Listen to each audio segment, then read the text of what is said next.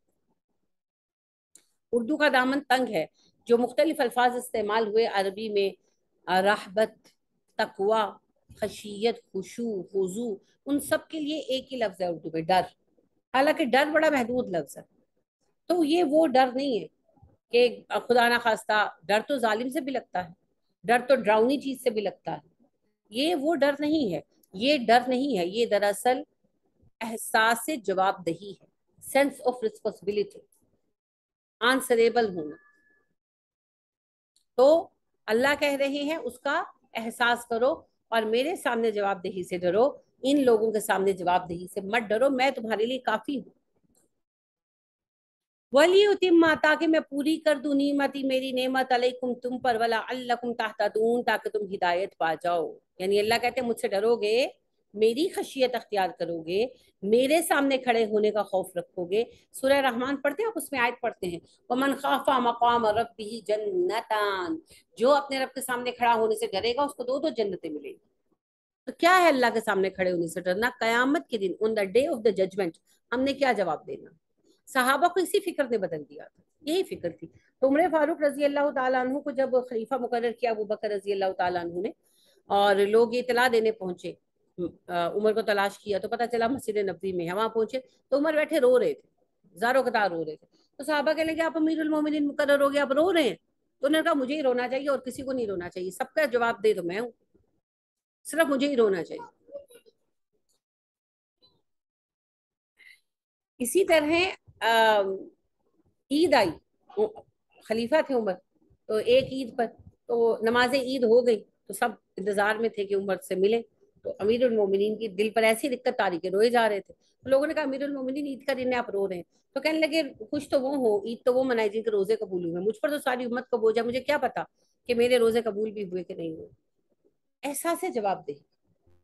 اور یہ صحابہ میں بہت فریکوینٹ تھا، بہت فریکوینٹ تھا.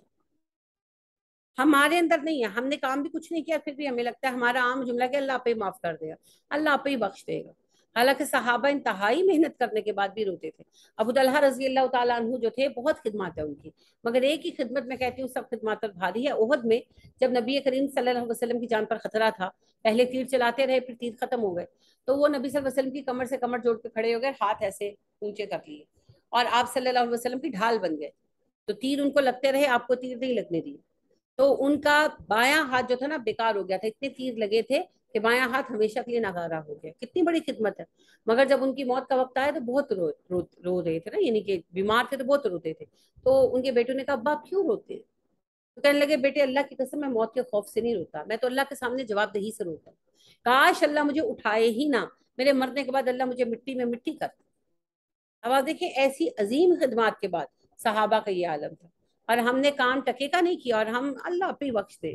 اگر اللہ نے آپ ہی بخش دینا ہوتا تو پھر یہ سارا نبوت کا سلسلہ اور وحی کا سلسلہ یہ سب کچھ نہ چلتا. لہٰذا اللہ کہہ رہے ہیں اگر تم میری خشیت اختیار کرو گے تب میں تم پر اپنی نعمت پوری کر دوں گا اور تمہیں ہدایت بھی دوں گا. ہدایت کیا ہے؟ خدا کا معنی بتائیں فوزیہ، بڑے ہو جائیں. جی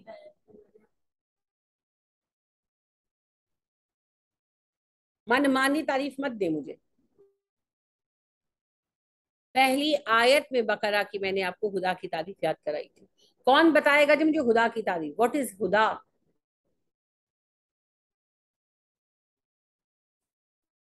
ایک عربی محاورہ ہے وہ بھی یاد کر لے، النسیان آفت العلم، بھول میم جانا ہدایت، علم کی مصیبت ہے. خدا ہدایت. میں نے ڈیفینیشن پوچھی، میننگ نہیں پوچھا. جی عائشہ بتائیے. جی ایمان لانا جو اللہ تعالیٰ نے، اللہ تعالیٰ پہ، غیب سے اور کتابوں پہ، فرشتوں پہ، یہ اس پہ جو عمل کریں. غلط ہو گیا. آپ سب اپنی اپنی تعریفیں بتا رہے ہیں نا، یہ آپ کی انڈرسٹینڈنگ ہے.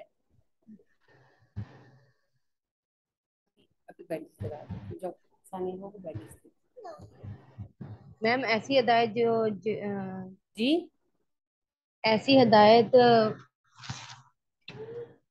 جو خدا کے خوف سے حاصل ہو، یہ آ سکتی ہے.